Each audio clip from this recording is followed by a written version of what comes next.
រៀននៅសាលាដងត្រូវឈប់សុំទានអាណាសុំទានអត់ឲ្យរៀនព្រោះសុំទានមិនមែនការចិញ្ចឹមជីវិតទេហើយអ្នកណាដែលឲ្យលុយក្មេងសុំទានអ្នកហ្នឹងគឺបំផ្លាញអនាគតក្មេងកាលណាក្មេងទៅវិញមានលុយ4 5ម៉ឺនទៅផ្ទះម្ដាយវានឹងរុញវាសុំទានរហូតថ្ងៃទៅរៀនទៅអីស្មានបញ្ញាបត្រអីបាន230មួយខែ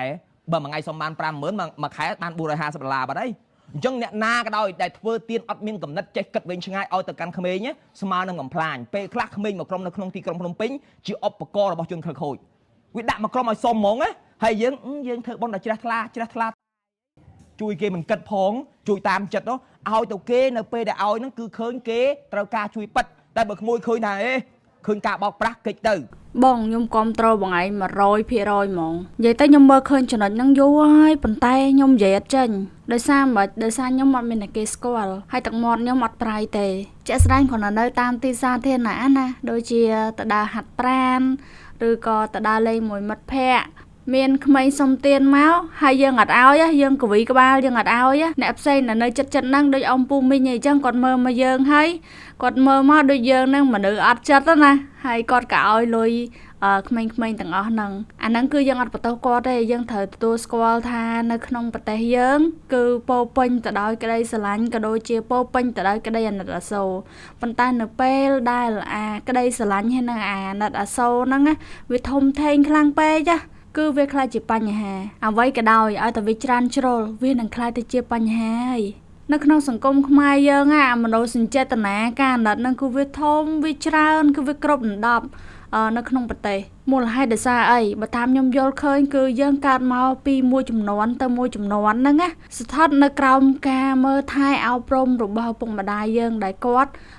ធ្លាប់មានការលំបាកមានសង្គ្រាមគាត់ធ្លាប់អត់ឃ្លានគាត់ធ្លាប់លំបាកដល់ពេលអញ្ចឹងទៅ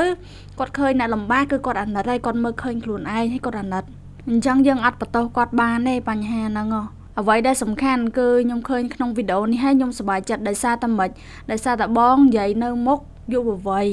ដែលយុវវ័យនឹងឯងគឺជាទំពាំងស្នងឫស្សីទោះបីជាយើងអាចទៅនិយាយឲ្យចាស់ស្ដាប់យើងបានប៉ុន្តែយើងនិយាយឲ្យក្មេងៗស្ដាប់ដែលគាត់នឹងធំធាត់ឡើង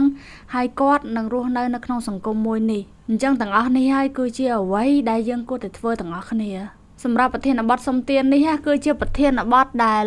យើងត្រូវបានគេបូលីមកថាជាប្រទេសសុំទានប្រទេសអ្នកក្រអ្នកសុំទាននៅតែមានដោយសារតែពួកយើងនឹងនាំគ្នាឲ្យលុយគាត់អញ្ចឹងអានេះខ្លាចជាមុខរបររបស់គាត់ខ្ញុំអត់និយាយនឹងសំដៅទៅលើជនពិការឬក៏អ្វីដែលគាត់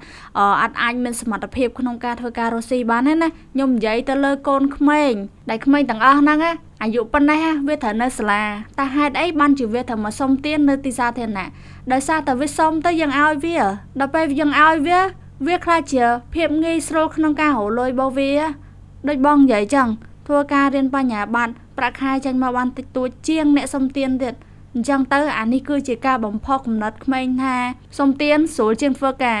អញ្ចឹងសុំទានទៅល្អជាងហើយទាំងអស់នេះដែលធ្វើឲ្យពួកគេគ្មានការអប់រំនៅពេលដែលគ្មានការអប់រំធំឡើងគាត់អាចនឹងក្លាយជាបន្ទុករបស់សង្គមនៅពេលដែលគ្មានការអប់រំគេនិយាយអីក៏ស្ដាប់គេដែរគេនិយាយអីក៏ជឿគេដែរគេអំបួលធ្វើអីក៏ធ្វើជាមួយគេដែរចង់សាកចង់ដឹងចង់លឺទាំងអាហ្នឹងអត់ដឹងថាអាហ្នឹងវាជា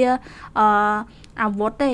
ដោយទីហោគេឲ្យសាកថ្នាំជាមួយគេសាកស្រាជាមួយគេទីបំផុតខូចអនាគតហើយដល់ពេលដែលគាត់ខូចអនាគតគាត់នឹងបំផ្លាញអនាគតរបស់កូនគាត់បន្តទៀតដូចថ្មីនេះចឹងមានគេយកទារិកាទៅចោលនៅក្នុងវត្តគួរឲ្យអាសូរខ្លាំងមែនតើ